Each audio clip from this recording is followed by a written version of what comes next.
मेहनत से हर मुश्किल पार हो जाती है, मेहनत से दौलत अपार हो जाती है, मेहनत से मिल जाता है बहुत कुछ, मेहनत से पूरी हर दरकार हो जाती है, मेहनत से पूरी हर दरकार हो जाती है। तो मेहनत करना बिल्कुल जारी रखना है साथियों। और बिल्कुल आज के लिए आपकी क्लास है वो तैयार है, और आप भी तैयार हैं उस क्लास को लेने के लिए, तो पढ़ने के लिए। तो बिल्कुल तैयार हो जाइए, और चैनल को अभी तक सब्सक्राइब नहीं किया है तो कर दीजिए, और इंस्टाग्राम पे भी फॉलो कर लीजिए, फेसबुक पे, और जो टेलीग्राम ग्रुप है उसको भी ज्वाइन कर लीजिएगा। डिस्क्रिप्शन के अंदर टेलीग्राम और व्हाट्सएप ग्रुप का लिंक है वो मैं दे दूंगा, वहां से आप ज्वाइन कर सकते हैं। और जो बिग क्लासें लगने वाली है उसको लेना नहीं भूलना भाई। समय रहेगा शाम को 8 बजे अनिल क्लासेज पर, ठीक है। तो बिल्कुल पीटीईटी के लिए बहुत ही महत्वपूर्ण क्लासें हैं, वो आपके 26 तारीख से चलेगी, 26 जून से 2 जुलाई तक चलने वाली है। बड़ी बड़ी क्लास है राजस्थान जीके और शिक्षण अभिक्षमता क्षमता की, तो जरूर ज्वाइन करें। चलिए आज के सवाल की ओर बढ़ते हैं।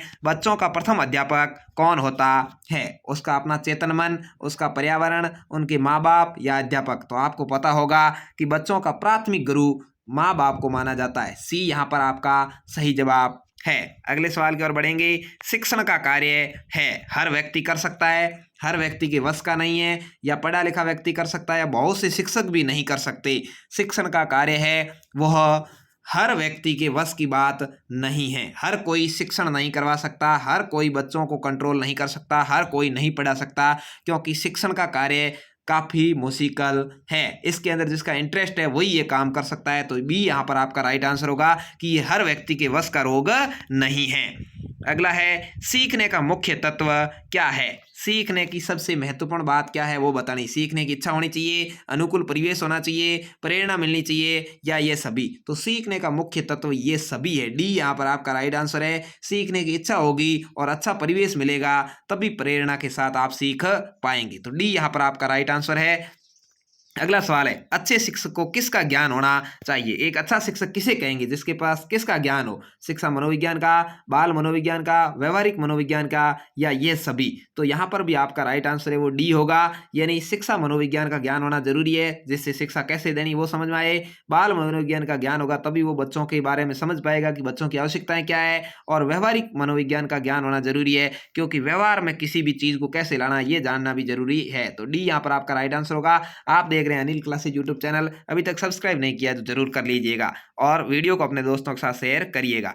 डेवी के अनुसार शिक्षा क्या है? डेवी यानी यहाँ डीवी है, ठीक है, वैज्ञानिक का नाम है डीवी। उसके अनुसार शिक्षा क्या है भाई? सामाजिक आवश्यकता है, व्यक्तिक आवश्यकता है, मनोवैज्ञानिक आवश्यकता है, या सैद्धांतिक आवश्यकता है? तो डीवी के अनुसार जो शिक्षा है वो मनोवैज्ञानिक आवश्यकता है। सी यहाँ पर आपका राइट आंसर होगा। क्या है भाई? शिक्षा एक मनोवैज्ञानिक आवश्यकता है। चलिए अगला सवाल है, खेल के माध्यम से शिक्षा मनोवैज्ञानिक है या अमनोवैज्ञानिक है, या रचनात्मक प्रवृत्ति को दबाती है, या समूह प्रवृत्ति को दबाती है? खेल के माध्यम से यदि शिक्षा दी जा रही है तो उससे क्या होगा भाई? ये मनोवैज्ञानिक शिक्षा है। इससे जो कमजोर बच्चा है वो भी अच्छे से सीख पाएगा। ए यहाँ पर आपका राइट आंसर है। अगला है, शिक्षा की खेल विधि का क्या अर्थ है? शिक्षा के अंदर भी बहुत सारी विधियां हैं, व्याख्यान विधि, रचनात्मक विधि, निबंधात्मक विधि, खेल विधि, वस्तुनिष्ठ विधि, बहुत सारी विधियां हैं। जैसे आप आगे आगे बढ़ेंगे तो आपको पता चलेगा। लेकिन शिक्षा की खेल विधि का अर्थ क्या है? खेल क्रियाओं द्वारा शिक्षा, खेल क्रियाओं द्वारा मनोरंजन, खेल की शिक्षा, या क्रियाशीलता पर जोर? तो यहाँ पर आपका सही जवाब है वो ए है, खेल की क्रियाओं के द्वारा शिक्षा देना। क्या है भाई? खेल की क्रियाओं के द्वारा शिक्षा देना ही खेल विधि है। यहाँ पर ए आपका है वो सही जवाब होगा। अगले सवाल की ओर बढ़ते हैं।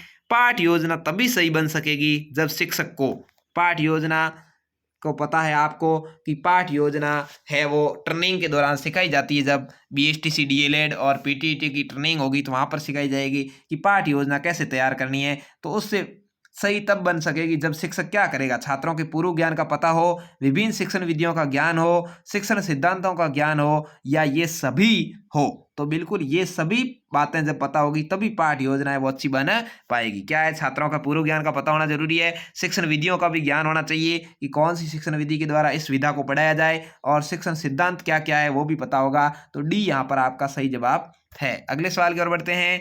अभ्यास से क्या होता है भाई?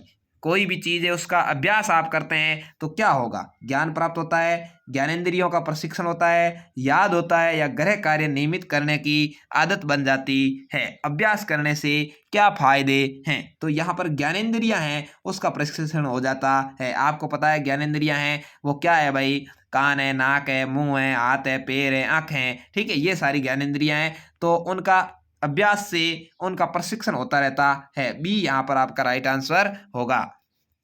अगला है छात्रों के आवेगों का दमन करने से संभवतः, छात्र के अंदर कोई आवेग पैदा हो गए हैं, छात्र के अंदर कोई ऐसी भावनाएं पैदा होगी, अपन उसका दमन कर देते हैं, दबा देते हैं, तो क्या होगा? वे अनुशासन मानने लगते हैं, उसमें विद्रोह की भावना पनपने लगती है, उनकी सृजनात्मक शक्ति कुंठित हो जाती है, या बी और सी दोनों ही राइट आंसर है। तो बिल्कुल आपका यहाँ सही जवाब क्या होगा भाई? डी होगा। क्या होगा? डी यहाँ पर सही जवाब है। यानी यदि अपन उसके अंदर जो आवेग आ रहे हैं उसको दबा देते हैं, उसको मारपीट करके उसके अंदर खेलने की इच्छा है, अपन ने कह दिया नहीं नहीं खेलना है, या उसके अंदर अन्य कोई काम करने की इच्छा है, अपन ने उसको दबा दिया, तो उसमें विद्रोह करने की भावना पनप जाएगी और उसके अंदर जो सृजनात्मक शक्ति है वो कुंठित हो जाएगी, उसके अंदर कोई नया करने की शक्ति है वो दब जाएगी। तो यहाँ बी और सी दोनों राइट है, मतलब डी यहाँ पर आपका सही जवाब है। सवाल आपको अच्छे समझ में आ रहे होंगे, मुझे पूरी उम्मीद है। और यदि समझ में नहीं आ रहे हैं या कोई कमी रह रही है तो कमेंट बॉक्स में कमेंट जरूर कर सकते हैं।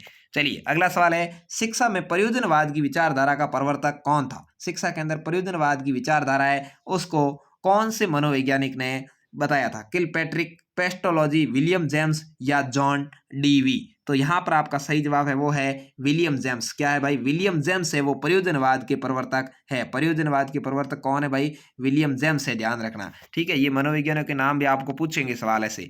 शिक्षण की डाल्टन विधि प्रारंभ करने का श्रेय किसको जाता है? शिक्षण के अंदर डाल्टन विधि है उसको प्रारंभ किसने किया था? डॉक्टर डाल्टन ने, पार्कहर्स्ट ने, किलपैट्रिक ने या पेस्टोलॉजी ने? तो यहाँ पर आपका सही जवाब है वो पार्कहर्स्ट है। यहाँ पर डाल्टन विधि है लेकिन डाल्टन लिखा हुआ ये सही नहीं है, ध्यान रखना, पार्कहर्स्ट सही है। बी यहाँ पर आपका सही जवाब है।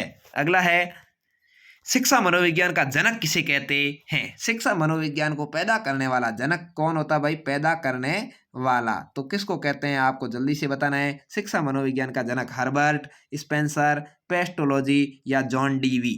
तो आपका सही जवाब क्या है भाई? हर्बर्ट है। हर्बर्ट है उसको शिक्षा मनोविज्ञान का जनक कहते हैं। और हर्बर्ट की पंचपदी भी प्रसिद्ध है, ध्यान रखना, पंचपदी के जनक भी पूछा जा सकता है आपसे, तो भी जॉन हर्बर्ट इसका पूरा नाम है, ध्यान रखना। ये आपका सही जवाब है। अगला है, बच्चों के लिए सबसे उत्तम शिक्षक वह है जो स्वयं बालक जैसा हो, ये कथन किसका है? बच्चों के लिए सबसे बढ़िया शिक्षक वह है जो स्वयं बालकों के जैसा हो, ये कथन किसने कहा है? मैंकेन ने, अरस्तु ने, रूसो ने या जॉन लॉक ने? तो यहाँ पर आपका सही जवाब ए है। मैंकेन नामक मनोवैज्ञानिक ने कहा है कि उत्तम शिक्षक वही है जो बच्चों के जैसा बन जाए, बच्चों के साथ बच्चा बन के जब सीखते हैं तो ही बच्चे सीख पाते हैं। अगला है, कक्षा में संप्रेषण की सबसे शक्तिशाली बाधा है? कक्षा के अंदर संप्रेषण, संप्रेषण किसको कहते हैं पहले इसको समझना होगा।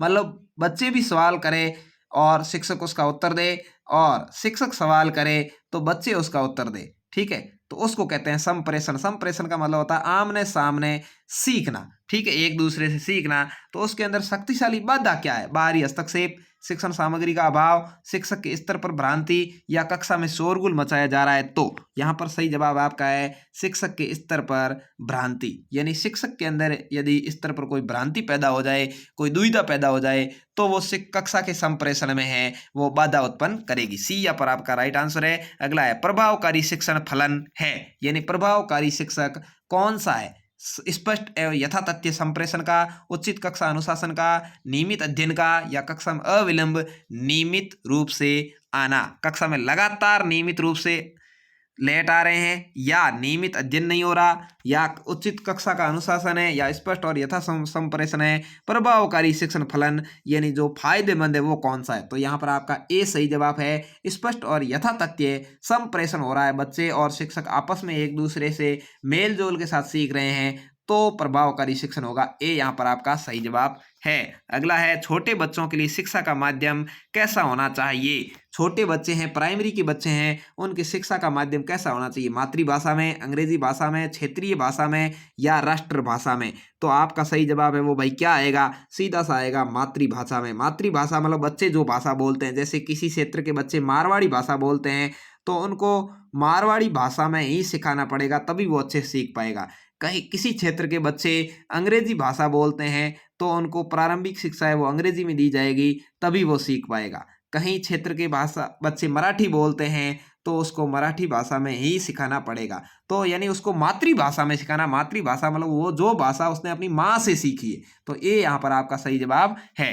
अगला है, संदर्भ पुस्तकों या अन्य पाठ्य सामग्री के अध्ययन से क्या लाभ है? कोई संदर्भ पुस्तकें पढ़ते हैं, अन्य पाठ्य सामग्री पढ़ते हैं, उससे क्या लाभ होता है भाई? ज्ञान में व्यापकता आती है, परीक्षा में अच्छे अंक प्राप्त होते हैं, आनंद प्राप्त होता है, निर्णय शक्ति का विकास होता है। तो आपका सही जवाब है वो है ज्ञान में व्यापकता आती है, मतलब ज्ञान बढ़ता है। ये यहाँ पर सही जवाब है। अगला सवाल है, गणित शिक्षण के लिए निम्न में से कौन सी संप्रेषण रणनीति सर्वाधिक उपयुक्त है? आपको गणित शिक्षण करवाना है, गणित पढ़ाना है, तो कौन सी संप्रेषण रणनीति आपकी सबसे बेस्ट होगी बताना है। निरंतर गद्य रणनीति, निर्णय तालिका, एल्गोरिथम या स्वन्वेषण रणनीति। तो यहाँ पर आपका सही जवाब है वो है एल्गोरिथम, सी यहाँ पर आपका सही जवाब होगा।